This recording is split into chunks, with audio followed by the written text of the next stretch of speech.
The Daily Dribble.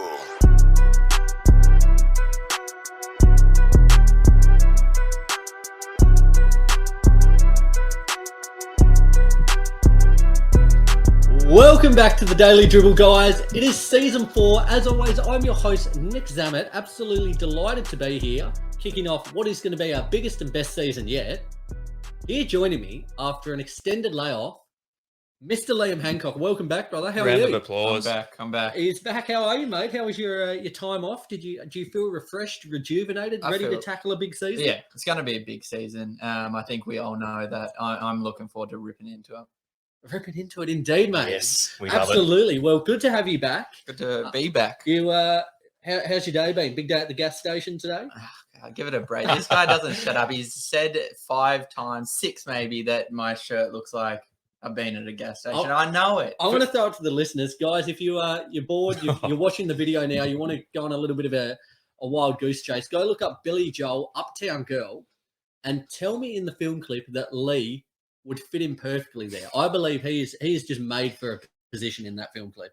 Mate, good to have you back, though, nevertheless. Yeah, okay. Also joining us here, fit and firing for season 4, Mr. Roy Hancock. Yeah, how are you, mate? yeah, good. How are we? Pumped. Thanks for looking after the fort for the last few months, Nick. Okay. You know, Did I? occasionally the captain has to go on leave, and we leave it up to the old shipmates to look after it. But no. In all seriousness, looking forward to another big season. Going to be our biggest yet, and these season prediction episodes are always, you can either go very wrong or you can be looked at like you're a psychic. So Absolutely. yeah, very keen for it. These are some of the biggest episodes we have each year. It's going to be a 2-part series, guys. We're going to do the Eastern Conference, our predictions today. We're then next week going to rattle through the Western Conference predictions just for a little bit of a clarity on the situation. Now, we go away on Monday coming. Yes. Certainly looking forward to a bit of a break. So what we're going to do, you guys probably won't realise due to the magic of editing and things of the kind, we're going to record 2 episodes today. How pumped are we for that? Straight back into the fold, lads. We're going to do the East. After we finish, we're going to do the West right away and put it up next week, just so the content still flows whilst we're away. But the fellas are here. Big shift. There's no rest for the wicked, is there? Tell you what, my mouth's going to be dry by the end of these 2 episodes. Christ. It's good for you, mate. Lip balm out. It's good for you. Before we get into it, though, guys, a big shout out to both the Cover and the Spotlight Sports Network. Very, very much appreciated their continued love and support, sharing our content, not only in the US, but also Australia. Yep. We certainly appreciate everything that they're both doing for us. Absolutely. Now, let's get into it, guys. Let's not stand on ceremony. As I said, these episodes tend to be a couple of our biggest. They do. Now, as I said, we're starting with the East today. As always, as I've said time and time again, regardless of if it's a new season or not, I'll keep saying the same things. Right. You guys make the show, so as always, be sure to let us know what you think of our predictions of our kind of standings order, where we went right, where we went wrong, which of the 3 of us did the best and most accurate job. We would love to hear it. So keep it coming via all of our socials. And just quickly, guys, today you'll probably check this out as it's going live, but very exciting for us here in Australia. The NBL season 2022-2023 officially kicks off. We're absolutely buzzing. As we said, we've got 2 big episodes to rip through. But as soon as they're done, we're straight into watching the Tassie Jack Jumpers against the Southeast Melbourne Phoenix to kick off the season, followed by the Illawarra Hawks playing the reigning defending champions, the Sydney Kings. So screw the Kings. A lot to look forward Jackies to there. is where is that? The Jackies are where. So a very big season. I think once we get back from holiday, I'm looking at setting up a 2nd episode a week, purely, a half an hour, 45-minute show dedicated to the NBL. The people answered my call during the week on social media. Yes. And it seems as if there's a bit of a hunger for another episode. So I'll be sure to deliver that one as well. Going into OT, Nick. Bloody oath, mate. I tell you what, the grind don't stop. We love it. That's what we're here for. Let's get into it, though. Let's not keep mucking around, hey, Lee? No. Let's start with the Atlanta Hawks. Yep. So, Lee, you kick starters, mate. Where do you have them finishing? What are your kind of thoughts about them heading into the season? Well, finally, they've paired Trae Young up with another superstar in DeJounte Murray. I think they'll complement each other very well. I have them finishing 7th in the East this coming season. there were, and there always has been for the past couple of years, concerns around their defense. And look, I probably think that'll leak into this year as well. Yep. It's hard to compete for a top 4 spot in the East, especially if you don't have good defense. So just quickly on that, like I want you to carry on, but I guess I should have kind of said it to bring in this segment, but I don't know about you guys, but since we started doing the podcast, I found the East this year, it was the hardest to predict. Yeah, there is so many quality teams. The depth is phenomenal. Yeah. And there's a lot of teams, I think not only us, but other people out there who do this sort of thing, there'd be a lot of interchangeable pieces because it is that close. So I just wanted to make note of that, of how close it is. So those were my points. Yeah. Seventh in the East. Mate, I'm with you there. I had them 7th as well. I think the acquisition of DeJounte Murray is huge. I'm really excited to see how it actually affects Trae Young. I think it would be fantastic to see him play off ball a little bit more. I think his stats will still be elite. I think it might actually open him up for more points potentially. Not having to be so relied on and actually getting better looks for himself, not just having to create solely as a sole. He's been the one-man show. Yeah, absolutely. Yep. I think given years gone by, their depth this year looks a little bit diminished. I think their top-tier talent is better, but their actual depth, should a few injuries come into play, does look a little bit diminished there. What do you say, though? Top-tier talent wins out every time? Top-tier talent wins out every time. For me, there's 2 big questions. Is by season's end or even a couple of months in, who is going to be the starting centre? Is it going to be Capella still, or is it going to be a Okongwu? I think we saw at the back end of last season, Okongwu started to step up and fill that role as a starter more so. He did, yep. And likewise, I think to actually be successful, like I had them 7th, but to actually make some noise in the playoffs, I think they're going to be very reliant on John Collins and DeAndre Hunter having big seasons, especially with Kevin Huerter going out. Players like that, as I said, their depth diminished a little bit. It's going to, they're only 1 or 2 injuries away, a Trae Young, a Murray, from kind of really starting to falter. So I think, those other complementary players are going to have to step up big time there. So 7th for me. Just quickly on that point on Johnny Collins. We know over the offseason and probably over the last few seasons in reality, Johnny Collins has been at the forefront of trade discussions. The Atlanta Hawks, I'm not sure if they've publicly put him out there onto the trade table, but he's certainly been among discussions. Do we think he's going to be there long term, or do we think it might get to maybe the halfway mark of this season and the Atlanta Hawks go, no, we're going to bite the bullet after all these years and invest in maybe a bit more depth? Because as you were saying, the depth for mine personally looks a bit shaky in comparison to the last few years. Compared to the last couple of years, I remember we were going through and we were rattling off names, Lou Williams, Gallinari, Huerter, all these other blokes. And it was just ridiculous, the abundance of assets and players they had. It was like, how are they going to fit them all in? On the John Collins point for me, I think ideally the best case scenario for them would be to let him play out the first couple of months, try and feed him the ball, let him ball out, put up big stats, increase that trade value, and then look to offload him. Yeah. I don't think he'll be there long term.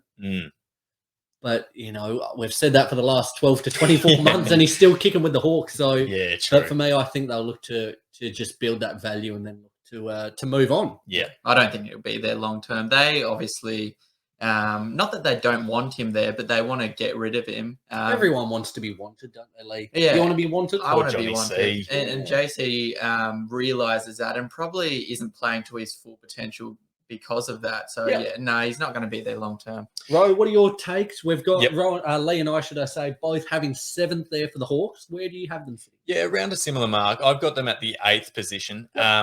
Likewise with you guys, DeJounte Murray, absolutely phenomenal talent, both on the offensive end and the defensive end.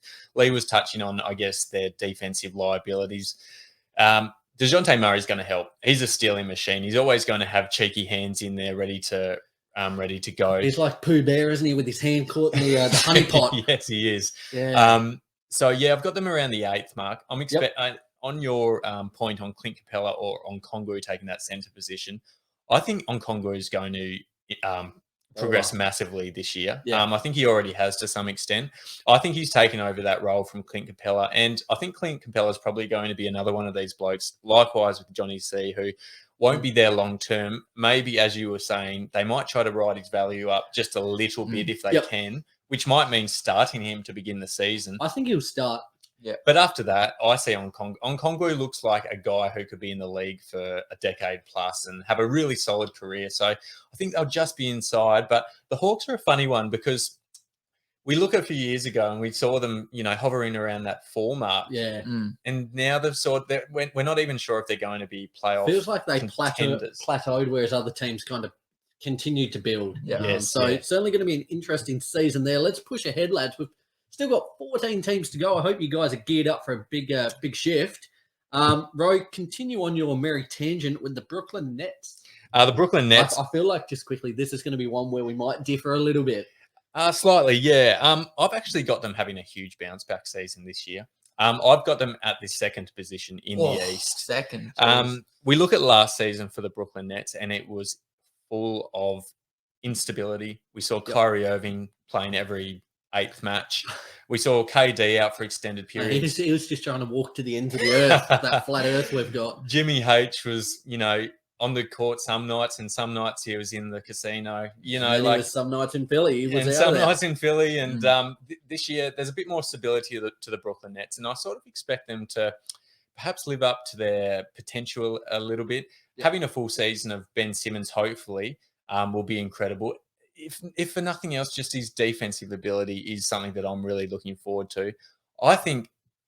And the other thing is, I guess, their depth has always been really impressive. And I still think they've got probably among the best depth in the league at the moment. What do you reckon? Underrated off-season? Adding Royce O'Neal, TJ Warren, Markieff Morris? TJ Warren, I forgot about that. Yeah. TJ lad there. Yep. I know it's been a while since we saw him on the court, but good shouts. There's ballers there. Yeah, they've added to their depth. That's with Joe Harris hopefully coming back healthy. Patty Mills coming back. Ben Simmons hopefully gracing the court. Yes. Yep. A lot of depth, a lot of talent there. Claxton as well.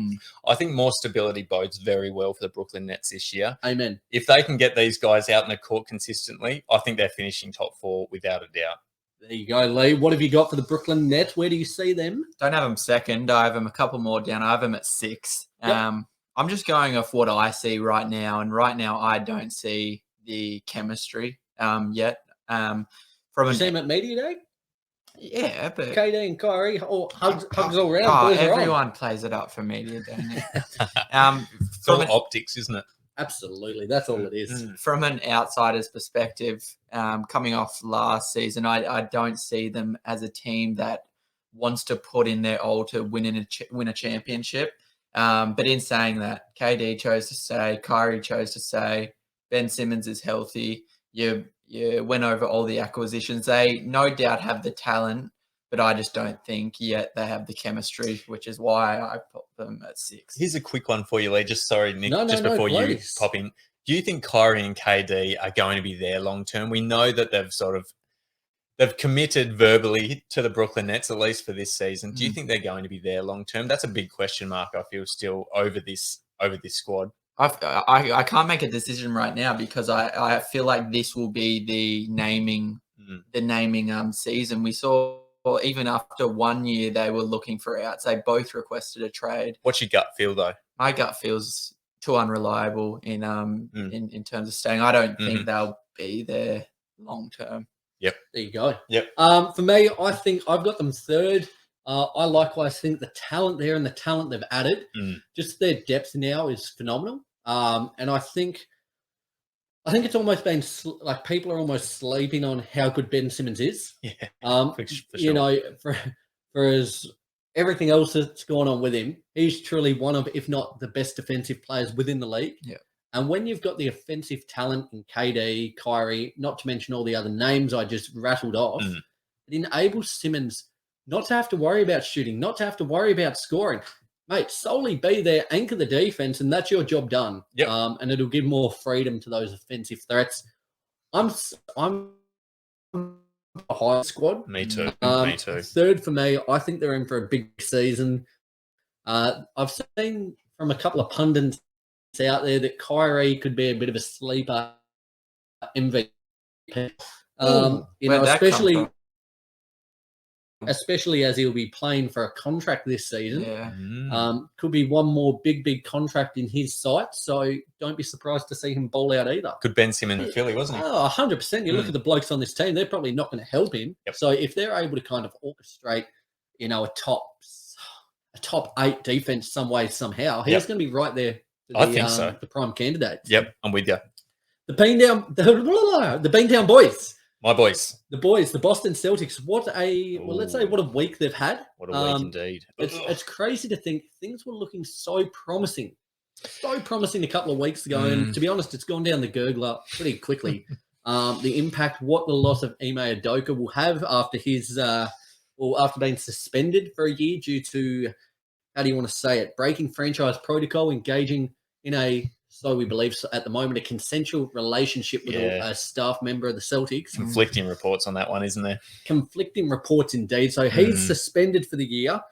I feel as well, things were looking promising with their depth, adding Brogdon, adding Gallinari. We've seen Gallinari go down for the season. Rob Williams now, his expected time frame for return has also extended. We're looking at probably more close to 12 weeks until he's actually able to participate in on-court action. So we're probably looking at, 3 to 4 months for actually getting back on the court, which is a huge blow. We saw this morning, news came out today that they've added Blake Griffin on a 1-year contract. So PJ. There you go, an interesting pickup there.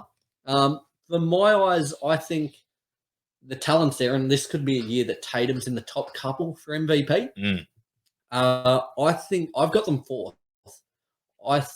To be honest, going into the offseason, I would have had them first, probably by a considerable margin. Yeah, yep. With everything that's gone on, these losses, I think the overall, how this will have impacted the chemistry, I think they've slipped down a little bit from my eye, so I've got them 4th. It takes a toll, doesn't it? Yeah, what do you think? Our resident Boston fan hero, how's the last, in particular, week been for you? Yeah, it's been a bit concerning, to be honest with you, because I was the same as you, Nick. Like heading into this year, I thought, okay, we're going to be probably among the 1-2 spot in the East. I would have thought, had the existing core pieces, which we saw last year, obviously could take us all the way to the finals. Addition of Malcolm Brogdon, who I think is potentially 6th man of the year sort of caliber. Another underrated pickup. Very underrated. I think it's probably because he's been forgotten about in Indiana, but he's a bowler. Yeah, he is. Absolutely. Gallinari going down, left a bad taste in my mouth. And then I've sort of got a really sour taste in my mouth ahead of this upcoming season for the Celtics. I've got them finishing 4th as well. So don't get me wrong. I think the talent that they've got on their squad, is still enough to land them in contention for the championship and for that top 4 spot. But as a Boston fan, and I guess even if you were looking externally into the Boston Celtics franchise, Rob Williams is such a significant loss, even if it's for the first couple of months for the season. And it was looking like the other week 4 to 8 weeks. Yeah. Or 4 to 6 weeks, I think it was. And it's since been pretty much that time frame's doubled to 8 to 12 weeks. As I said, just to returning to kind of, I guess, not even on court, but yeah, it's extended there. As tends to happen with the bigger blokes as well, isn't it? Like Rob Williams, I think he's so vital to our championship aspirations and even finishing top 4. So I'm hoping when he comes back, we can, have our squad at almost 100%.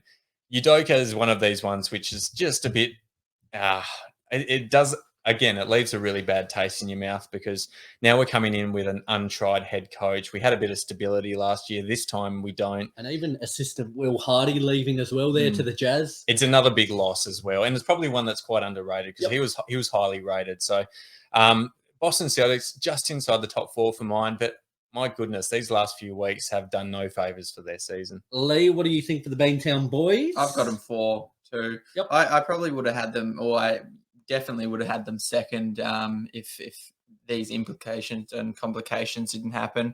You saw even last season from that All-Star break, they were on an absolute tear, a big enough tear to make it to the best to team the in the league finals. for the second half of the season by far. Best team in the league. Yeah, and despite the loss in the finals, I thought they were going to carry that momentum into this coming season. But there's just been too many, like I said, too many complications. It's kind of put them to a halt, I think. And they're going to have to kind of rework their whole team. Like I said, they'll still have the talent, but it's a matter of meshing this I talent know they back together. added Blake Griffin earlier today, but how do you think Horford will go bearing the bulk of that time now in centre? Well, he's aging, isn't he? He's aging, old, absolutely. he's like, he looks in pretty good nick. But he's aging like a fine wine. He is, but it's going to be a big... He's going to have a lot of responsibility on his shoulders for that initial couple of months. Yeah, 87, 88 years old now. So like, it's going to be no. It is going to be hard for old Horf though. But we saw him pick it up towards the latter end of the season last year. So with any luck, he'll carry it out the whole season. Lee, carry on. We'll transition to you. What do you have there for your Charlotte Hornets? Buzz City. Don't give it to me. I've got him 13. I've got him down the bottom of the letter. I think. Yeah. They're putting the car in reverse and they're backpedaling a little bit. Okay, I know we do this quite often, and we'll touch on them a little bit later in the show. Are you still happy? I know you've signed the contract. You've inked a long-term deal. Are you still happy with your choice to flip from the Hornets? I'm happy. From the Wizards? I was happy with my choice, and I will forever be happy. Better trajectory at the moment, then. Since I signed the contract, but I'm not happy with where it's looking. I'm not happy with where my team's looking. So 13th. 13th. Where is Miles Bridges going to jail, or is he playing in the NBA? I think I saw he had an 11 year. Trez. Oh, he's not there anymore, but he escaped by the skin of his teeth. No, Miles Bridges. I know, but Trez did as well. Yeah, Trez is gone. Hayward and Scary have always had injury concerns, and that'll no doubt probably carry into this season. So unfortunately, it's just going to be another year. Not even only missing out on the playoffs, but I think missing out on the playoffs. So a bit of a glass half empty approach this year, you think? Say that. Yeah, I don't blame you. So Lee had them 13th row for yourself. For myself, I've got them at 11th, so a little bit more favourably than Lee. In saying that, far out, they've had a disruptive off season. Like, this can never bode well for the upcoming season, can it? Like, you've had your star players have been in the headlines for the wrong reasons. The only player who can really hold his head high, their star player, is LaMelo, who I think will no doubt progress naturally. And I think he will go to another level. Probably will be in contention, maybe for most improved, because I think he has to take that much responsibility for them to even have the slightest impact this year. Spot in the All-Star game, yes or no, Ro? Yeah, I think he might make it this year. Lee, yes or no? LaMelo, yes. Yeah, I think he's going to another level this year. The Charlotte Hornets, however, will not be. And I think they'll be sort of hovering around that, 11, 12, 13 mark. I've got them at 11. For me, I've gone even lower. I've got them at 14. Jeez. I'm super, super, super low on this team. Fact of the matter is, apart from LaMelo, their team looks very awful. Hayward struggled with injury. Scary isn't awful. Scares is all right. There's a consistency there. Was starting to build last season. That being said, if he's not the guy taking you to the promised land, and with the talent and the depth that's in the East at the minute, very flat on this team. The biggest concern, and it's just continued to plague the Hornets for the last couple of seasons, their starting centre is still Mason Plumlee. Yeah, Plummels. Like, come on. If you want to be a team, not ideal, is it? That has some route of getting to the plane at least, he can't be your starting centre. He'll do for now, though. It's not it, mate. I mean, I used to think when we had our team somewhat sorted out, I used to think, a center is what we need now, and now that isn't what we need. He didn't look as bad when you've got Bridges as well. Yeah. But if you don't have Bridges, he looks a lot worse with him there. For me, I think LaMelo will flirt with the triple-double. He'll be phenomenal. The rest of the team, I'm worried about their depth, in particular, that second unit. I think they missed a trick last season by not giving enough opportunity to players like Booknight. Well, that's what they need to do this year. They know they're going to be bottom feeders, so give it time. I think they probably missed a trick. It would have been handy to have another role player who was competent, who had NBA experience. He just didn't get the opportunity last season. I think it'll bite them in the arse. Not at all. I am excited for Marky Williams, big Mark. Marky and the Funky Bunch. Yeah. That's why I wanted him, and I bringing got good vibrations with him. Yeah, like that. Yeah. Is it just quickly before we move on? Is there real ones? No. Isn't it crazy real to quickly? Isn't it quickly to think Mark Wahlberg went from singing with the Funky Bunch, repping Calvin Klein, now to one of the biggest movie stars of all time, and built like a brick shit house. Unbelievable. Far out. The biceps on that bloke can't go unnoticed. Can they? Crazy. I digress. Is there a slight concern with the bad culture brewing within the Charlotte Hornets, and who does that boil down to? Does that boil down to their owner in Michael Jordan, who no doubt one of the, if not the best players of all time, and they're sort of recruiting these blokes who are immature and don't understand the position they're in, and probably don't really have the desire to succeed as much as some of these other teams. I think there's sort of slight concerns around their culture that they've brewed, and I think it's probably too late to turn back. Concerns across the whole board. Like a point we didn't mention, and I won't touch on it too long because we've still got a lot of teams to go. But the fact they've brought in Steve Clifford, haven't they? Yeah, Clifford the Big Red Dog, the new head coach. I'd prefer Clifford the Big Red Dog over Steve, to be honest with you. Absolutely. He's a defensive-minded coach. This team for the last couple of years has just been run and gun, track meet, put up as many points as possible, and just pray to God that it's more than the opposition. How's this team going to fit trying to probably, shift their playing style to a more defensive-minded scheme? Don't know. There's going to be a lot of conflicts, I think, a lot of arguments. Absolutely. Between players and coaches, but yeah, we'll see. I'm with you.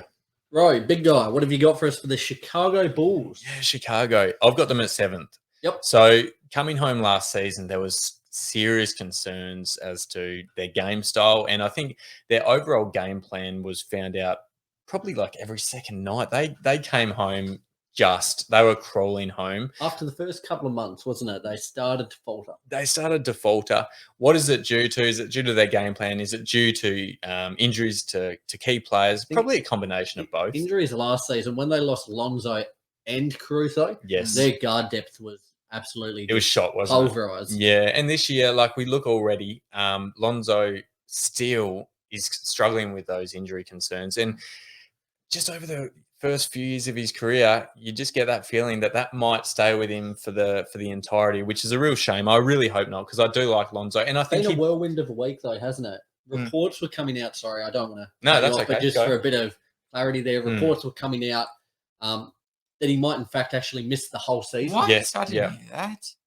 As now as looking like he will return. At what point, we're not sure. But the severity of this injury and the long-term implications are looking quite serious.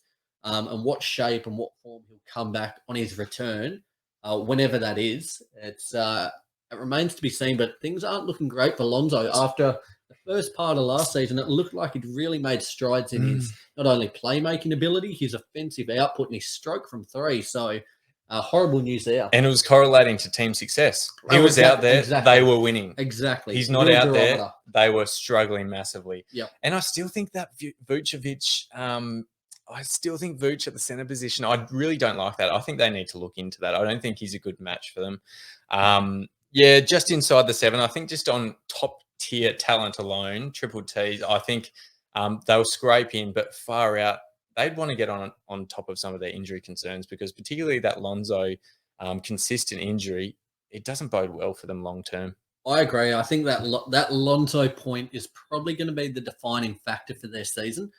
For myself, I've got them 8th. I don't think it's realistic to think that DeMar DeRozan is going to be in that MVP talk again. I don't think there's any feasible way of him being as clutch as he was last season, because that was just beyond the joke what he was achieving, like back-to-back buzzer-beating game winners on back-to-back nights. Pat Williams, I think, is going to be huge. One of my kind of hidden gems he was the other week. Vooch as well. Last year from 3, he went 31.5%, which says it all. Which isn't good enough. When he was his last season with the Magic, he was 40.6%.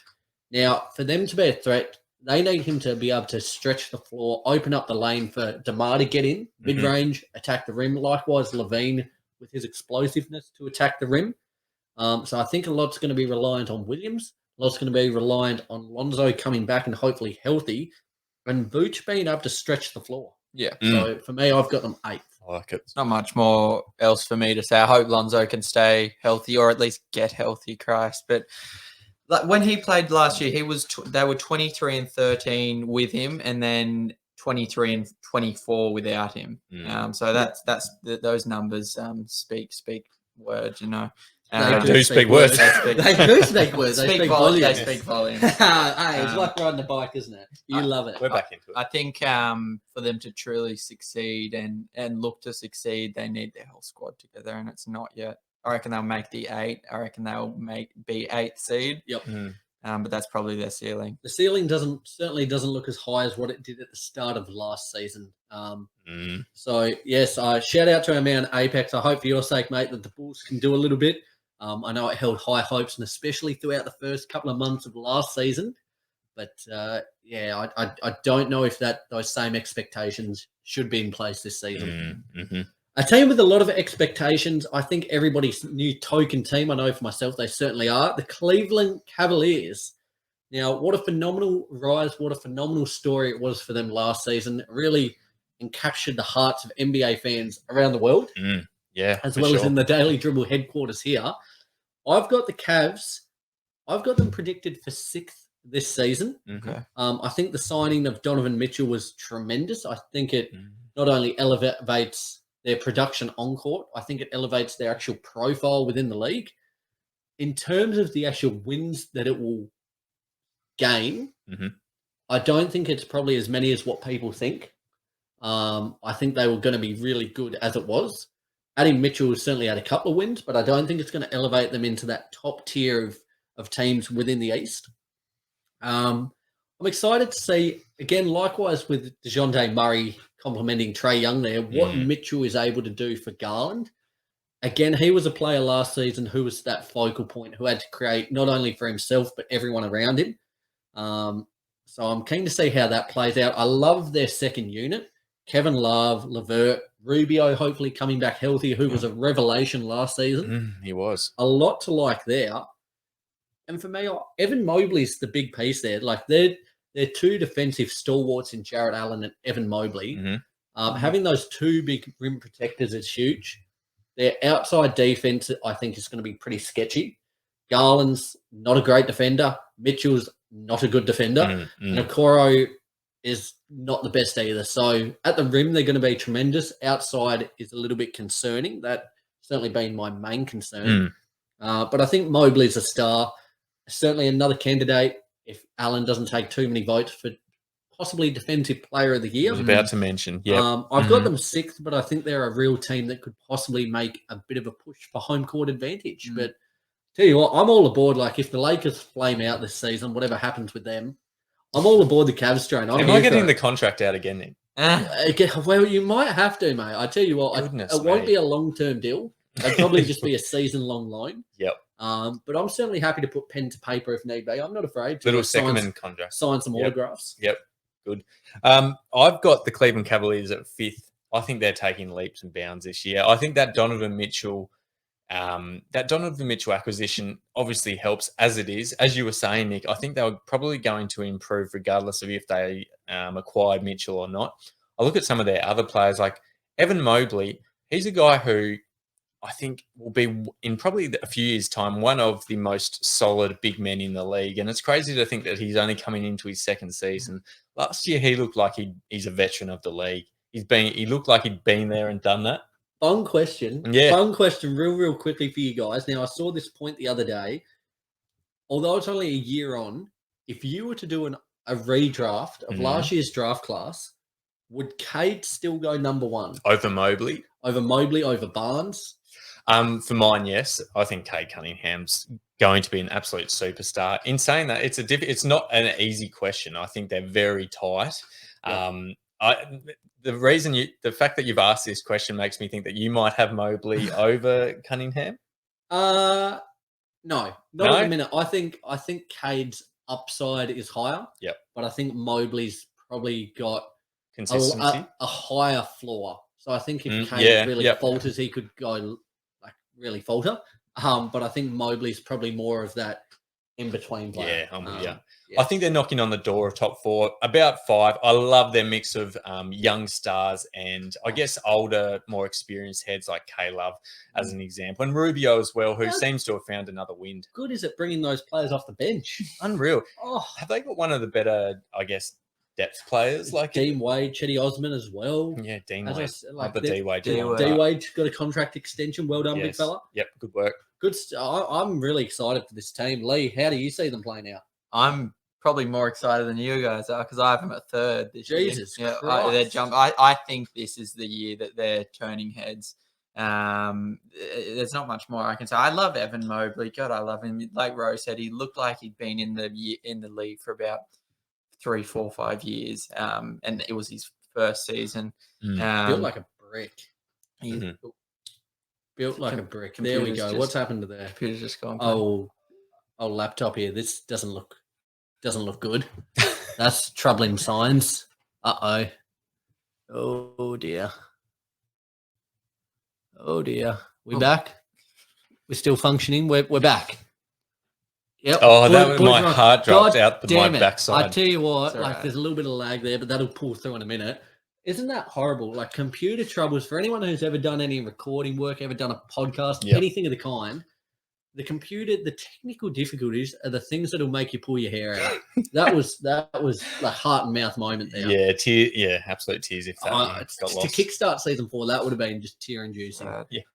Lee, let's- sorry, you were saying Where you're you very picked up. high. There wasn't much more for me to say with that lag spike. Let's segue into the Detroit Pistons. All right, mate. While Okay. you're on, what have you Go got? back to back. I have them at 11th Yep. this year. I think they're almost finishing. They've almost finished their rebuilding phase. I just don't think it's quite finished yet. But I think they're setting themselves up for major success. Do they kind of feel similar to how the Cavs felt last season? Yeah, In that team that's Yeah. building that could, in a world like, so you've got 11th, Mhm. I've gone 12, but you could see possibly a way in which they kind of perform like a Cavs did last season. Yeah. I think that acquisition of Bogdanovic it's the one, isn't it? that is huge. They Mm. gave up Saban Lee and Kelly Olynyk, two Packet of blokes who chips. probably weren't going to get game time, Mm. for a guy who's got experience to help guide this younger team, who's able to hit a 3-ball, and gave up Jack All. Yep. You know, that's starting 5. You look at it, Cade Cunningham, Jaden Ivey, the rook there coming in, Sadiq Bey, who to end of the season pretty much had a 50-point game, Bogdanovic and Marvin Bagley, who was the 3rd overall pick a couple of seasons ago, if we've forgotten by now, which would be understandable. Their rebuild is coming along in leaps and bounds. I think as we started to see last season, Cade Cunningham, he is a stud. Yeah, He's an already. absolute star. I think they're maybe a year or two away from being a playoff threat. Yep. But I really like what's building, and I think they're certainly a team to keep an eye out for. Things are happening in Motor City once again. Absolutely. Motor City, and about time. Motor City, Lee. Lee's Get the contract out. Lee's got the mechanics got kit the- on. Oh mate, you could very well be slotting right in there, working on the Motor automobiles there, mate. Working 9 to You and 5. Kate Cunningham just handing each other sockets and wrenches and whatnot. I love it. What about Killian Hayes? What's happening? Do we Bust. touch on him? Bust. Yeah. Bust. bust. And you Already? see, God damn it, I had this guy as my rookie of the year a couple of That was seasons ago. embarrassing. The French prodigy. What a flop he's been. Really sad to see because I loved his game. I loved his skill set. Certainly hope he can turn it around. He's still young enough to do so, but for my eyes, just the young players they've got coming through, they're going to invest a lot more time into them. Yep. So I've got them 12th. I've got them 12th as well, Nick. Yeah, very similar to what you guys have said. I'm just really loving the gradual improvement from the Detroit Pistons. And I'm loving the fact that, yes, they committed to a rebuild, but on the way back up, they're starting to recruit some of these guys who will no doubt help them in their progression back up the standings. So Bogdanovic is a guy who, when they picked him up over the offseason, it was sort of like a light bulb moment when I thought that the people who are running this franchise know what they're doing. Then they know the type of players that they need to recruit to sort of show, because he's been on the Utah Jazz, which is a team, although they've failed in the playoffs, they've been a team who have been successful in the West over the last few years. And I think... Did they get unders? Like, we might speak about it on next week's show that'll be happening in about an hour's time about the Jazz. But did they get unders for Bogdanovic? They for my eyes, they certainly could have got better for that. Absolutely. Saban Lee and Kelly Olynyk. That can't be... When I saw it, I thought there must be a mistake, or is there some draft assets attached? Yeah. Like, that's garbage. Ponytail Garbage. Olynyk is almost a negative. Doesn't in even terms look of like a trade real value. basketball player. Give him a break. Was Kelly Olynyk the one that went to his wedding in a snapback? What? Probably. He seems like that kind of cat, doesn't he? What? I Like, think he did it. Who I'll went to, check. Who I'll went check. Who went to a wedding in a snapback? That's criminal. If Kelly went to his wedding in a snapback, it would not surprise me People whatsoever. have been locked up for less. They have been, That's disgusting. Do you know, you were mentioning just quickly Jaden Ivey, but also Jalen Duran, I think, is a guy who Duran. It's so good you have to say it twice. Oh, we're just looking at a picture of Kelly Olynyk in a snapback. Yeah. Oh, that is a wedding. Not only a snapback.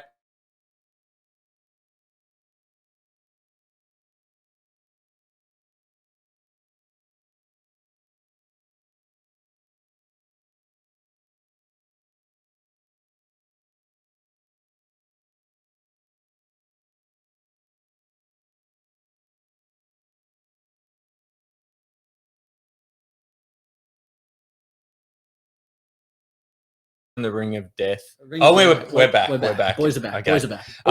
Audio listeners are in for a treat here. You're missing the full picture. Yes. Yep. But yeah, let's, as Lee said before, with that little interruption, segue into the Indiana Pacers. Who wants to kick us off here? You go, Nick. Okay. Here we go. Here's a little take for you.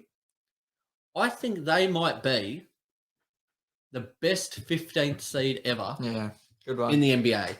Yeah. I've got them predicted 15th. I think they're going to be bad, and that's perfectly fine. I'm absolutely stoked. I know you and I mentioned it a bit, right? If you're going to be shit, commit to it. Commit to it. There's no point wallowing in mediocrity. There we go. It's back. We're looking at you, Sacramento. We're back. Sacramento are the epitome of that. But Indiana, I think, is still really competent. Building around Halliburton now is the cornerstone. I think, if they get the draft lottery balls to fall right, they're really in a good position, poised for possibly acquiring Victor Wembanyama.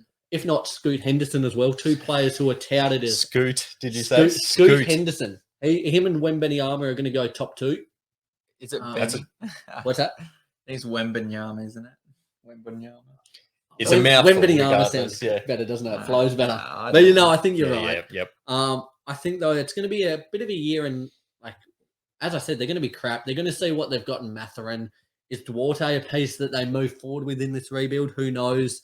I think the big key and the big point that they should focus on this season is ironing out what happens with Miles Turner now. He's 26 years old. It feels like he's been around forever. It really does. Yep. He's been in trade speculation for the last couple of seasons. It looked as if he was going. Then they moved on from Sabonis and kept him. I think the year is focused on what happens with him.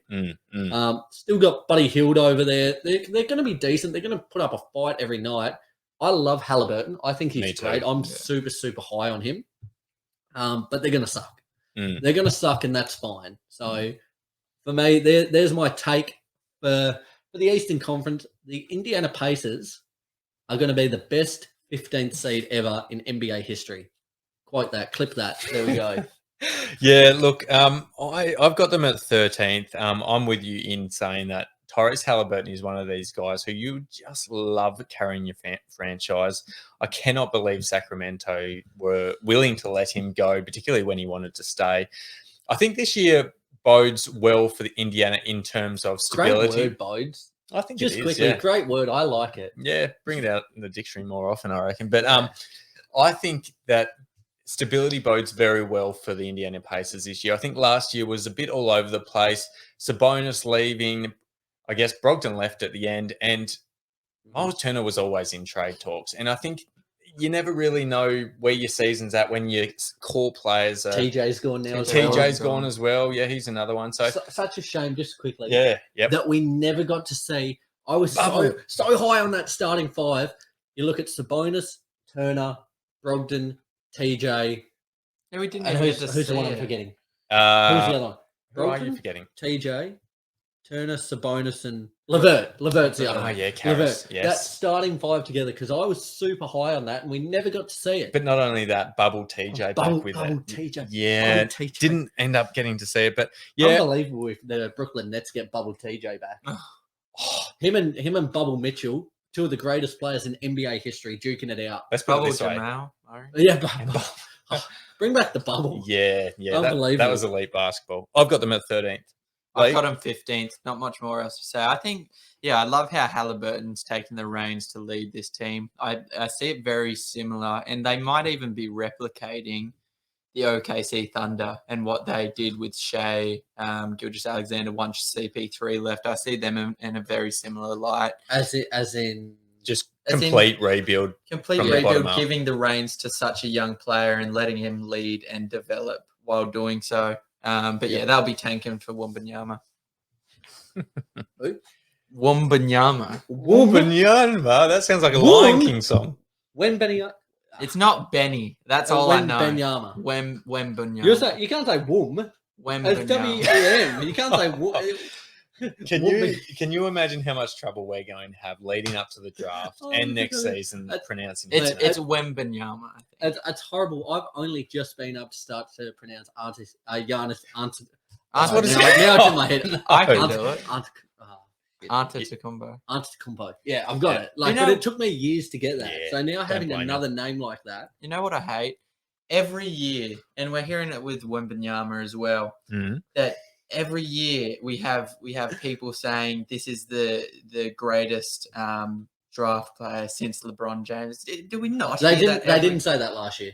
No. They didn't say who was the number. They didn't say it this year. Who was it? this year? Banter. Oh yeah, not this year. They didn't say it with Cade. And not that year, but every year before. Every year before. I think this year it's warranted. I think this this year. year it's But you look at Zion the year before that, warranted. Yeah.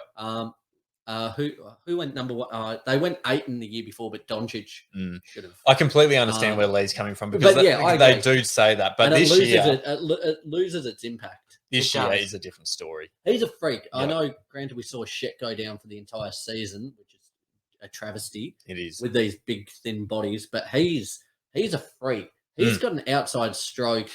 Like he doesn't even have to jump to dunk. No, unbelievable. So looking forward to seeing him. Row the Miami Heat.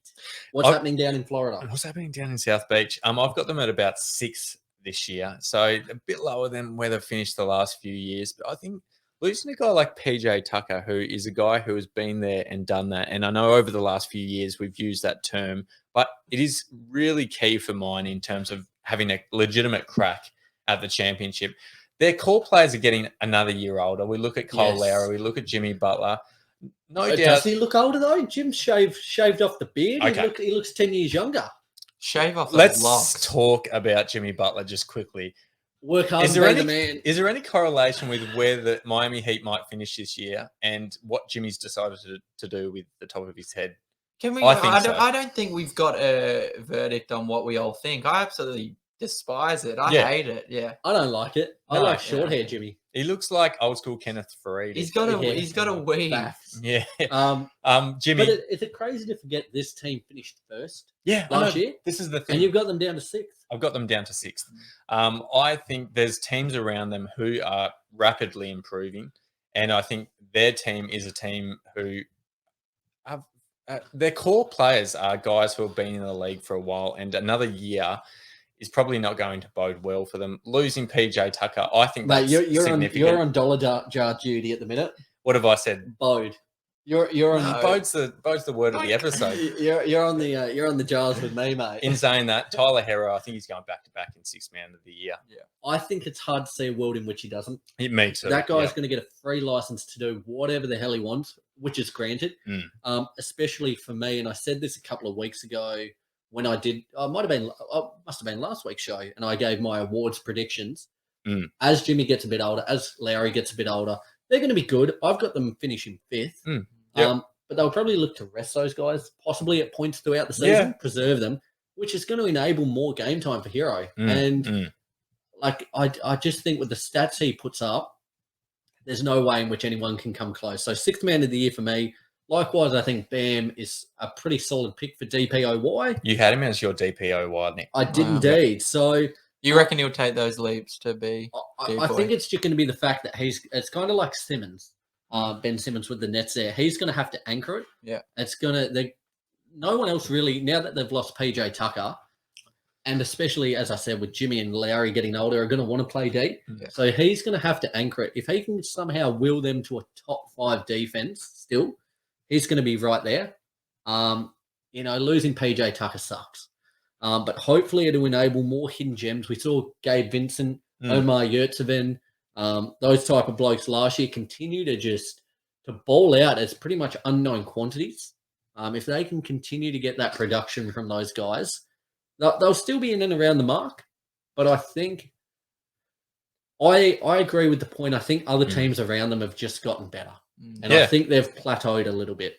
So that's where I see the Heat fifth. Just before Lee goes, I think a team like the Heat will always be contending when they have as proficient as a coach as Eric Spoelstra. I think he's in top handful of coaches around the league. Yeah. Regardless of these guys getting older, they're still going to be in and around the mark. Yes, we have them a bit lower than previous years, but that's to be expected when, your core group of players have taken another year off the span of their career, and you've lost a veteran and a defensive anchor. So, it's to be expected. Lee, what have you got for the Heat? I have them fifth as well. I think ever since Kyle Lowry left the Raptors, he hasn't been dog poo, but he definitely hasn't been the same player that he was. I hope not. Struggled with injury a bit, granted. Struggled with injury, and he had that culture. He really was. When you thought of the Raptors, you thought of Kyle Lowry. At least I did. Yep. Like you said, PJ Tucker would prove as a massive loss, I think. Arguably the greatest Raptor in franchise history. Kyle Lowry? Yeah. Yes. Yep. Yeah. I agree. Yep. I think so. But I think they'll be expecting big things from Jimmy Butler, which I think he's a dog. He has the ability to, have a similar season to last season, which was outstanding. Keep smashing out the rear windows mirror, and he'll be right. Something that you never lose if you're Jimmy Butler is the competitive edge that he has. And as his body starts to deteriorate as he gets older, like Westbrook, you'll still have that same mentality, and that bodes very well. Quit it, man. You're going to have a big bill at the end of this. Yep. Lads, we've got 6 teams to go. There's a good chance I may well piss my pants by the end of it. So let's press on here. Lee, the New York Knicks. What have you got for me, mate? New York Knicks. Struggle. You need to just quickly. You hear the stories of I don't want this to sound racist. Don't say it then. Don't take it as racist. But you see, videos of the slot machines, and the Asians have the little pee bag down their leg, so they don't have to leave their machine. Oh, you're kidding! I have not seen that, but I'd hate to see it. Could well be the case next week where I have to set up a little pee bag. And you just see me relieving myself here. Just a pure look of euphoria crossing my face. Who changes the pee bag? What they do? I reckon. Is it? What do you mean? It's their pee bag. Yeah, I've seen. Oh yeah, don't worry. I've seen the show. Yeah, okay. So someone comes in and changes it. You couldn't pay me enough to do that job. Why'd you need to add Asian, Nick? Well, that's the way it is. Okay, doesn't matter. It's not racist if it's the truth. I've Knicks. That's good. That's dangerous territory. I don't think we have a big Asian following, in fairness. But shout out to all of our Asian community. Anyway. Knicks at 10th. I think Brunson will definitely add some offensive input. Hopefully RJ Barrett can improve. I saw signs last year. Disappointed if you made this big signing? If you're finishing 10th? Oh, hey? If are you like, and I'll get disappointed in RJ Barrett? No. If you're signing Brunson, you're the Knicks. Missed out on Mitchell, which is disgusting. They should have got him. Every sign was pointing that way. Yeah. Just give up the assets. But if you're signing Brunson and where you were at a couple of seasons ago, are you disappointed to be finishing 10th? If you're a Knicks fan, but that's it. That's where I expect them to finish. Yeah. No, I'm just asking the question. You would be disappointed. If you're Stephen A, you're very disappointed. Steve, he's down in the dumps, isn't he? I'd also love Julius Randle to regain some of that confidence. It seems like ever since that, but not too much. No, you don't. Just enough. Not too much where he just goes hero ball. Ever since that playoff series loss to the Hawks, that just shut him down completely. So just to gain a bit more confidence. That was the turning point, wasn't it? That was the turning point because it went into off the back of that into last season, and it was that drop off was huge. It was massive. He didn't look like the same player at all. So 10th, you see them being in the plane. Do you see them being a threat in the plane at all? No, they'll grab the plane spot, and that's as far as they'll give Knicks fans just enough hope, and then they'll rip it out from beyond. But sucks because you love to see that. We always say this, but you love to see the Knicks How good was win. But I honestly, it's a moment not just for myself, but for basketball fans. Beating on their opening night against the Celtics last season. Bing bong. Bing If bong. like one of the most viral moments in NBA history, the Knicks were rolling top of the Eastern Conference, and it just took a nosedive from there. It's a But part as of we history. love seeing them be good. Absolutely. Roy, so Lee had them 10th. Roy, what did you have there? I'm with Lee. I have them 10th as well. Cool. Jalen Brunson, I have him down for most improved this year. I think with the amount that they're paying him, he has almost no choice but to be the leading guy on this team. I don't think they're paying him that much to be third string. But I don't even think they're What is paying him 104 year. I don't think that, they're paying him an absolute bag and a half. I don't think they're paying him enough to be second string. I think he's going in there with they have the intention in my mind of him being the guy to go to on offense. What scoring? Huh? Wait, what? What do you mean? Just their leader. Their leader more than anything. You reckon? Yeah, I Well, do. who are you looking at? you Barrett? Barrett's the No. guy. Barrett's the guy. He'll play second and facilitate, I reckon. But Barrett is the guy. Okay. But do you honestly think that they're paying him that much and expecting him to take a back seat? Well, yeah. No, Yep. I don't. I Wow. agree with Okay. Ro. if he's getting like 20, 25 million roughly a season, that's good second. And they've locked him up for a couple of seasons. That's good second string money. Yeah. Barrett's, I reckon, the face of that franchise. They're going to hammer him. And hopefully, I think from my eyes, by having like a pass first kind of guard there in Brunson, it'll enable Barrett just to flourish as an out and out scorer. I might just touch on Barrett. Please.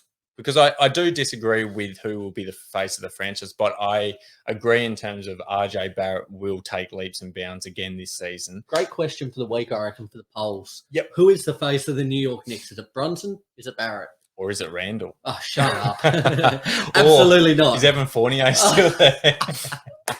Yeah, if anyone, things are in absolute disarray if anyone clicks that. They are. No, I think another disappointing season overall for the Knicks. I likewise, I've got them 11th. I don't think the acquisition of Brunson is going to be as big as what people think it is. Just off the back of what we just said, I certainly think Barrett is the guy. They started to push him more last season, and I think just with having a facilitator in Brunson to enable Barrett to open up more as a scorer. For me, I think a big lot of responsibility is going to be placed on these younger players. Quickly, Reddish, who could be, probably maybe missing out on game time because they're quite a deep team. They're not a high quality depth team, but they are quite deep. Tom Thibodeau hates Cam Reddish. Yeah, he's not getting already. game time. He mucked up there. But you look at Obi Toppin as well, Quentin Grimes, Jericho Sims. They do have names there, but who's going to step up and actually get a good amount of minutes in this rotation? It's a valid question. For me, I just don't think they're there. It's certainly been a fall from grace. I won't spend too much longer on the Knicks. I'll push ahead to the Orlando Magic. You've forgotten Milwaukee Bucks. Shit, I did too. We've forgotten potentially one of the favourites for the championship this year. It should have been before New York. I didn't say anything. On the urinal. Yeah, you would speak up, mate. We're not going to buy it. No, but I thought you just want to talk about the Knicks. No, let's go the Bucks then. What have you got? Speak up. I've got them first, rightfully so, I think. I'm glad we covered them. Chopped the ball there, haven't we? The first words I spoke of Giannis when we started this podcast was he is an unstoppable force, and that hasn't changed. I'd use the exact same words to describe him today. He's an absolute juggernaut. Nearly took down the Celtics single-handedly last year in that playoff series. Went to 7 games, didn't make it because Middleton wasn't there. He's back now. What I would love from Middleton is some consistency, as we always say. That would be the absolute game changer for the Bucks. Where does the Ferris wheel get stuck at? The top or the bottom? That's it. They've got the best player in the world on their team, in my eyes, and I think they are the best team in the East and potentially in the league. First. I've got them second. Okay. I think their top tier talent, that big three, Giannis, Middleton, and Drew, is phenomenal. And likewise, I think. I just realised who your first is. Unless you've said it already. Have you? No. No, yeah. Nick, he's back on the train. Hold on. I think I've got to agree with you. I think Giannis is the best player in the world at the minute. And it's scary to think, what is he, 27? It's just disgusting to think what he's achieved and what he's going to continue to achieve. I know, especially while you guys were away, I don't know how much did you tune into the show a bit? little bit. TikToks. I listened every week, Nick. Did you? Yeah. Did you actually? Yeah, I legitimately did. I didn't every week. But You have to support the show. Hey, yeah. Well, a Good big plug. point I made was a lot off the back of the finals is the fact Steph Curry, that top 10, and we spoke Yeah. about it as well. I think when it's all said and done, Giannis is a player as well, and that top 10 players of all time. Like I won't go into it too much because I know we're nearly an hour into the piece. And but it's a deep hole as it is. it's holy shit. Mm. Like you look at what he's achieved so far and the scope of what he could achieve over the next 8, 9, 10 years is incredible. I think him losing with Greece at the Eurobasket there will have only made him hungrier, which is a scary thought. They just need to make sure going into the playoffs they don't have any injuries. As you said, I think had Chris Middleton have been there, they beat the Celtics, potentially win the title. I reckon seeing them against the Warriors would have been a fantastic matchup. I think, to be honest, I think that's the difference between them winning and losing health. I think that's the only thing that can derail them. But I'm really excited. I think having a healthy Brook Lopez back will be huge. Enabling that energy guy, Bobby Portis, off the bench, fantastic. Really excited about the Milwaukee Bucks. Got them second. I've got them first. I won't touch on them too much. I legitimately see this season as being Giannis MVP, Giannis Depoy. I did see that in your post you put up. If you haven't already following our socials, check them out. Instagram, Facebook, YouTube, Twitter, and TikTok. Very well done on your post there. But Thanks, I did mate. see that. Thanks, mate. Comprehensive as well. I see him getting the double, and I see the Milwaukee Bucks winning the championship this year. I think they're just going to have that great of a season. And I think it's going to be anchored on the back of the great man, the Greek freak. So you're just quickly your reasoning there. What is your reasoning for MVP? The reasoning, I just think he's legitimately the most dominant force that we've had in the league in some while. And I think do you think that voter fatigue's gone now? Because he won the back-to-back. Now Yeah. Jokic has done it. Do you think now he's like it's gone? I took that into account as well because it's a good point because there is legitimate voter fatigue with the MVP. LeBron would have won 10 probably. Exactly right. And I think he's been out of the limelight for long enough to have a legitimate go at it again. And I think he will. I'm with you. I put Luka, but I think like even last year his stats unbelievable. It's ridiculous to think what this guy does, and he's only getting better. His outside shots getting better. His willingness to step up in the clutch at the free throw line. Scary. Very excited. Is 3-ball getting better? Oh, it is Slightly. Yeah, 100%. Yeah. And he's more willing, and it adds that element. Like they've got to defend him on the perimeter now. So true. I'll go ahead with the Orlando Magic. I've got them predicted for 13th. It's going to be all about the number one pick, Paolo Banchero. Paolo Banchero. I've been putting a bit of flavour on it, but it's Banchero. It's a great name. He's a walking bucket, I think, and I think that's what the franchise needed, a guy who's an out-and-out scorer. Love his confidence. I think Rookie of the Year, as I said last week, I think sometimes the number one pick is the number one pick for a reason. I think he's it. For them, the questions that remain to be answered are who's going to be their starting point guard? Do they go Fultz? Do they go Cole Anthony? How does that all play out? For me, I hope that Jonathan Isaac comes back. Now, it's been 26 months, over 2 years since we saw him, and I love this guy. I love him as a two-way player. I think defensively, when he comes back as a DPOY candidate, no worries. His athleticism prior to the injury was unparalleled. His overall game is so well-rounded, so I hope he comes back healthy. If he comes back and fires, if Banchero's elite, they could push for a playing spot. But I think they might need a little bit too much to go in their favour for that to happen. So I've got them 13th. I've got them 14th. I think they. I've got them. I say 14th, but I think they could be. Just quickly, I'm trying to put 2 and 2 together. Your number 15th team. Yeah. I don't think you've said it yet. I think I know who it is. I have said it as the Pacers. Oh, it was. No, sorry. Don't worry. I think they'll go 14th, but I think they have the ability and they could be somewhat underdogs and maybe even go for that 13th, 12th, maybe 11th spot, just because they've got serviceable players 1 through 5 in that starting lineup. And then they're young. They're young. They're built for the future, aren't they? A lot of energy. I can see they're kind of like the Grizzlies, but without as much talent. Grizzlies light version. Grizzlies Live version. The free version as opposed to the 99-cent version. Yeah, The one with all the ads. like Yeah. Franz Wagner. I had no clue he was going to perform the way he did after he got drafted by the Orlando Magic. He was good. Add Banchero into the mix. Not this year, but in a couple, 3, 4, maybe even years, they'll be looking scary. They'll be rising, won't they? I sort of see them. I have them at 15th. I see them as in a similar vein as I did to Detroit last year. I think they're a team who will no doubt take leaps and bounds, and I think the addition of Banchero will be enormous for them long term. I just think this year, I think there's still a lot of adjustment period. I think they're a very young team who probably haven't worked out quite what their plan is going forward. Yeah. Even though I think Banchero is a big part of that plan. It's like last year with Detroit when Cade Cunningham obviously took the reins and just ran with it. Yeah. But they were still down towards the bottom of the standings. So, and I think that'll probably be what happens with Orlando. I'd like them to have a bit more of a plan going forward, and hopefully we can sort of start to see that plan being unveiled this year.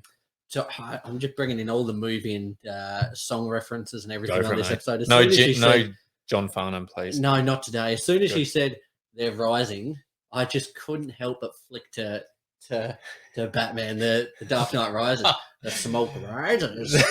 Just a bit of Bane spec there. Unbelievable. Please, they said it. You seen it?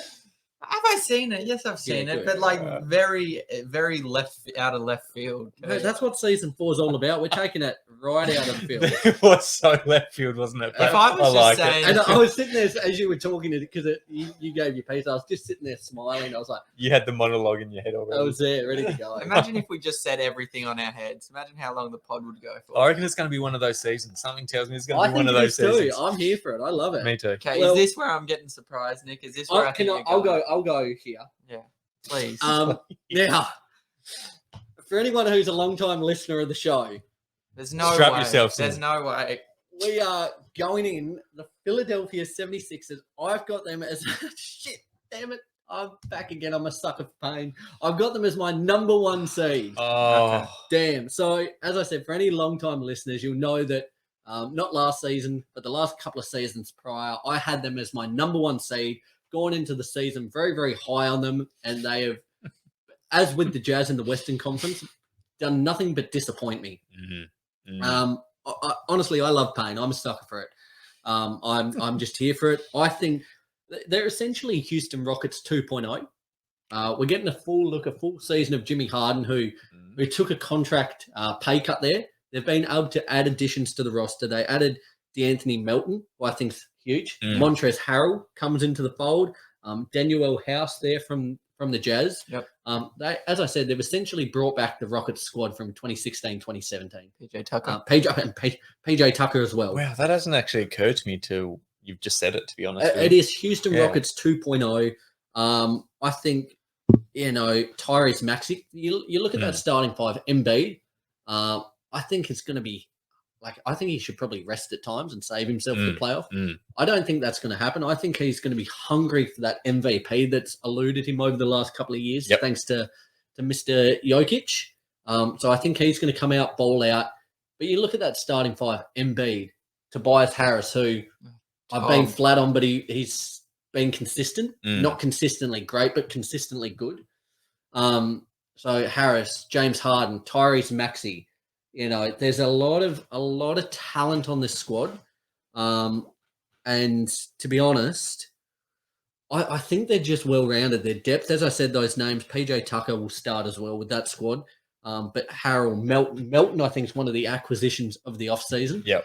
I just think they're going to be a team that really goes for it, whereas others might coast a little bit more. I'm not saying I think they'll win the title, but I just think for the regular season, they're poised to make to clock up a few wins. I need to ask you something, Nick. Here we go.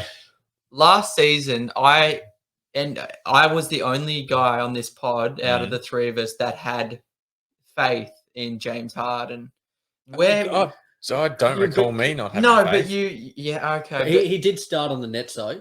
Yeah, but where has the turnaround been for you? Because I know you, Nick, were so low on Jimmy. I think to be honest, this squad actually fits better with him because I think he's going to probably play more of that point guard and handle the ball. Yeah. Familiarity. And we've seen him become a better he's always been a good facilitator, but with the Rockets, he was an out-and-out scorer. With the Nets, we started to see him facilitating more. Yep. But there was two all-time two of the highest usage players in KD and Kyrie Irving with him.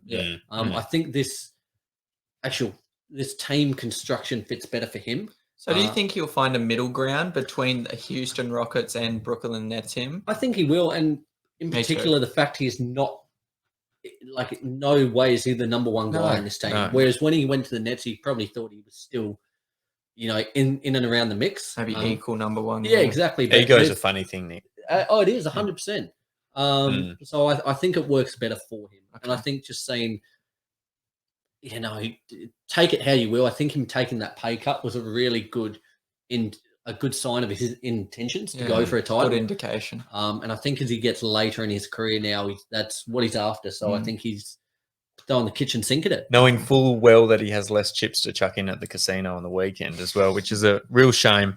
Do you reckon he's an all black or all red guy? All red. Yeah. Yep. Yeah. Just fast, hard, and quick. Quick. Got them first though. There you go, against all odds. I felt dumb when I did it. That is a legitimate shock, but I don't mind it because I likewise think they're going to be in contention this year. I've got them at third spot in the East. They've got all the makeups of a team who is very likely to contend for a championship. I like their top tier talent. I like their up and coming players. I like their role players. I like their new acquisitions. I think they've got a lot going for them. Yep. The Philadelphia 76ers, as we've constantly said over the last few years, are a team who we provide so much hope to, and they continue to let us down. I felt dumb doing it. Like, fool me once, shame on me. Fool me twice. Oh, fool me. Yeah, you know the expression. I know. Fuck you 5 times. Now. Yeah, exactly. Full you 5 times. I'm ready as you are, Nick, to trust again. Trust the process, man. Trust the process. Believe in the process. To be honest, I kid you not, and you can hold me to this. If this year doesn't work out, that's it. Done. Sever all ties. No, sever all ties. Wow. Are done. Okay. Done. Yep. So, done. Lock it in. That's where you're at. Yep. So, third for you, Roy. Third for me. I have him second, just behind the Milwaukee Bucks. Given Joel Embiid stays healthy, which fingers crossed we hope he can, he's undoubtedly going to be top 3 in MVP talks. He just is that guy. Yep. Harden this year, I think it's a redeem kind of year for him. He's going to get back on his horse. I think having an entire offseason to work with the organization and the team around him will benefit him You a can't lot. understate that. Like, it is hard coming into a franchise halfway through the season. Yeah. You're not getting to work with these blokes, actually put in the time off the court, build those relationships as well. So I agree with you there. It's just a lack of stability overall, isn't it? Yeah. Rising star, Tyrese Maxey. I think he could maybe be, I didn't have him as it, but I think he could be most improved this year, perhaps. Up there. And then, like you said, the acquisitions, Tucker, Harrell, Melton, they're going to prove beneficial.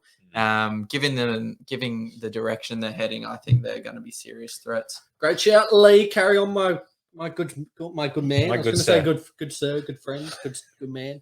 The Toronto Raptors, we've got 2 to go, lads, and things are looking grim in the old bathroom department. So let's kick some goals. I think everyone was a bit surprised when they finished, 5th last year?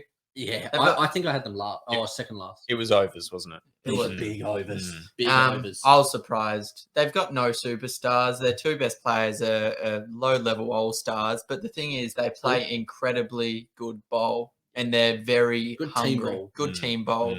Good team ball is what I meant. Jackies. I don't think they'll clinch their 5th seed this year. I think they'll go probably 9th. They'll fall back a bit to the expectations that most people would have had them, say, last season. Yep. I'm looking forward to Scotty Barnes improving. I'm excited for that. I think they'll make the play-in, and I think they'll sneak into the playoffs as well. There you go. I've got them predicted 9th as well. Missed out on KD in the offseason. There were certainly rumours there that he might head north. Pretty much kept the exact same core. Big additions include Otto Porter and Gary Trent Jr. Gary Trent, I think, being the most notable one. Great pickup there.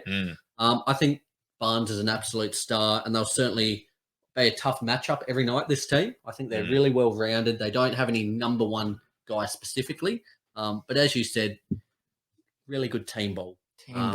Granted, I don't think they'll finish that high either. Just shows how good the East is. I think they'll finish 9th. And that's about it for the Raptors. Not too much there, lads. Yep, 3 nines in a row. I have them finishing just outside that top 8. I am really excited to see the progression. And I think the main thing for me this year with the Raptors is to see the continual progression of Scotty Barnes. He's one of these guys who I think in a few years' time will be one of the legitimate stars and solid stars in the league as well. So I'm really impressed, really intrigued to see what he can do this year. But yeah, not a heap else to add with the Toronto Raptors. Well, mate, while you're in fine form, carry on with our last and final team, the Washington Wizards. What have you got for me? Washington Wizards, to be honest with you, I really don't like the look of their squad. Really? I don't like the look of their squad. Finishing 14th, they're the type of squad who, in my eyes, I see them as too Bradley Beal orientated. And what I mean by that is I see him as a guy who can average, as he has in the past, high 20s to early 30s. But in the past, has that necessarily correlated with team success? No. It hasn't. It hasn't at all. And I don't expect it to again this year. I don't think there's been many notable acquisitions over the off-season. What? Monte Morris? Will Barton from the Nuggets? I don't think they're going to. You don't? No, I don't. Like they're I guess, yeah, I guess they're handy role players. You look at this team, you're going to have Bill, Porzingis, and Kuz kind of occupying the balls for 3 main. Yes, yep. If you've got as your kind of 4th and 5th guy in that starting lineup as Monte Morris and Will Barton, I like it. Yeah. I like their starting 5, and you think Rui Hachimura, Denny Advia coming off the bench, a couple of other blokes. Johnny, yeah, he's been a bit ordinary. Johnny Davis there. Yeah. Johnny Davis, maybe right? you're changing my mind. Yeah. So you've got them 13th. I've got them 13th. I've actually got them 14th. Sorry, at the moment. Jesus. Yeah, I'm very low on the Washington Wizards. Happy for them to prove me wrong throughout the year, but I think they're still, even with those role players, I still think they're overly reliant on Bradley Beal. I've got them 10th. I think if Porzingis and Bill, if we get a full season, if they can coexist. Have we ever got a full season for Porzingis? No, Seriously? absolutely not. So that's probably a little bit optimistic. But I think their starting lineup, as I said, with Kuz, who I think made huge strides last season. He did show good signs. With Barton and Morris, losing KCP hurts. But I think having Monte Morris and Will Barton will certainly add to what they're doing. I kind of see a world in which, if it all clicks, they could finish around 7th to 8th. I think there's potential there. I think Bill's that good. And I think Porzingis, when he's playing, is that good as well. So I quite like where they're at. So I've got them 10th. I've got them 12th. This isn't Bradley Beal's fault, but he by himself doesn't have the ability to lead that team, no matter how many points he scores. And you could say Porzingis is that number 2. You could say he might be that equal number 1, but he has trouble playing to his strengths. And like I was saying, he's always injured. So to really improve and turn heads, you're going to need to add another star to the Wizards. And it's not really a destination, is it, Washington? No, it's not. You don't want to go to DC. I am most forward looking to Kuz hopefully improving and seeing where he heads from here. All right, lads. Like that. We've done and dusted 15 teams. Let's rip through each. We'll start from yourself, Lee. We'll go 15 to 1. Yeah. We'll kind of do this. We'll pose it. Guys, let us know here. Our 15 to 1. Who did the best job? Would love to hear from you guys out there. Lee, you kickstart us. So kind of the bottom dwellers, 15 through 11. I had 15 Indiana Pacers, Orlando Magic, Charlotte Hornets, Washington Wizards, and Detroit Pistons. In that play-in spot, I have Toronto Raptors, Bulls, Atlanta, and New York, Toronto Raptors, Bulls, and Atlanta. And then in top 6, I have Brooklyn, Miami, Boston, Cleveland, Philly, and Milwaukee. Okay, I'll go from 15 through to 1. I've got the Indiana Pacers, Charlotte Hornets, the Orlando Magic at 13th. 12th is the Detroit Pistons, followed by the Knicks, the Washington Wizards, Toronto Raptors in 9th, Chicago Bulls, Atlanta Hawks, Cleveland Cavaliers at 6th, the Miami Heat, Boston Celtics, Brooklyn Nets as 3rd. 2nd went to the Milwaukee Bucks, and my number 1 team, despite all odds, is the Philadelphia 76ers. That is unreal, isn't it? Crazy. Now, you've stitched me up a little bit here because I haven't actually got it in list form, so this might take a little longer. Oh dear. Rose like, sorry, pal. No, that's okay, mate. At the 15th spot, I've got Orlando. At the 14th spot, I've got the Washington Wizards. At the 13th spot, I've got the Indiana Pacers. 12th spot, Detroit Pistons. 11th spot, Charlotte Hornets. 10th spot, I have, if you'll just bear with me for 2 seconds, New York. 9th spot, I have the Toronto Raptors. 8th spot, I have the Atlanta Hawks.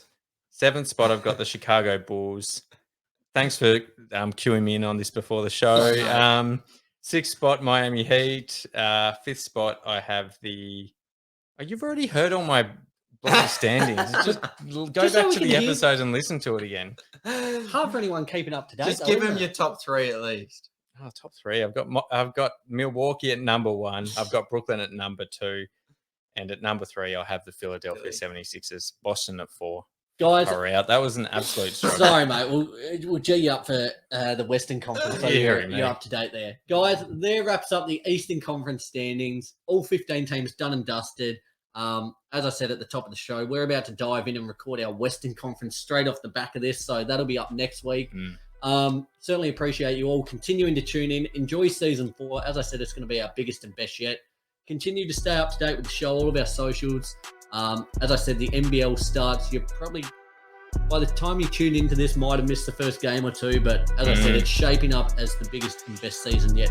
But not only us, but the NBL as well. So be sure to tune into that. Lee, is this the year that you get into the NBL? Try. Good man. Bro, you're into it. Oh, I'm into it. Well and truly. Guys, Come on, Jackie. thank you so much for listening. We certainly appreciate it. We will talk to you very soon with our Western Conference predictions. Be sure to let us know who you thought did the best job there as well.